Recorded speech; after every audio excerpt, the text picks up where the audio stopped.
Dans un chantier routier, les dénivelés et les sauts de niveau sont une source de danger. C'est pourquoi les excavations et les ouvertures doivent être correctement signalées et délimitées. Des garde-corps solides, d'1 mètre de hauteur et munis d'une planche de pied, doivent être installés le long de toute la longueur de l'excavation ou autour du périmètre des ouvertures pour éviter le risque de chute des travailleurs depuis les hauteurs. Bien que la complexité et la vitesse d'avancement des chantiers routiers réalisés dans des espaces de travail limités et avec des véhicules en mouvement rendent difficile la mise en place de ces mesures de prévention, les garde-corps doivent être présents en permanence pendant les travaux, même s'ils sont de courte durée. Il s'agit d'installations temporaires qui sont démontées une fois les activités de chantier terminées. Le garde-corps ne doit pas être installé au bord de l'excavation. Il est essentiel de maintenir une distance de sécurité pour éviter tout affaissement du sol.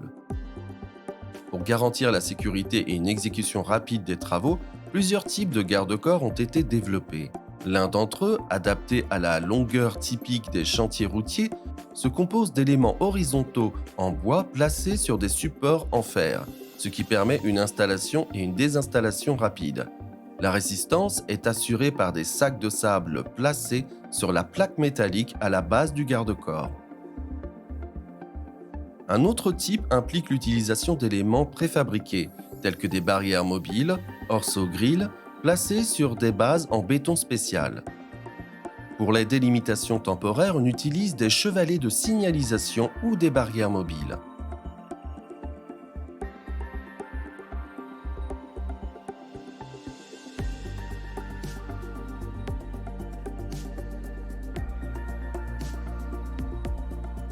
L'excavation ne peut être traversée par le personnel ou par des personnes extérieures qu'après la mise en place de passerelles appropriées.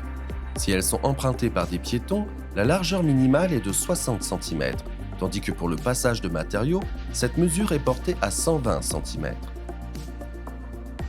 Sur les côtés de la passerelle, un garde-corps complet d'1 mètre de hauteur doit être installé. La surface de marche ne doit pas être glissante et peut être réalisée avec des éléments en bois tels que des planches de pont d'une épaisseur de 5 cm. Dans ce cas, l'excavation ne doit pas dépasser une largeur maximale de 1,80 m. Sinon, la passerelle nécessite un renforcement. Si des changements de pente sont présents, il est utile d'ajouter également des lattes transversales pour permettre un passage en toute sécurité.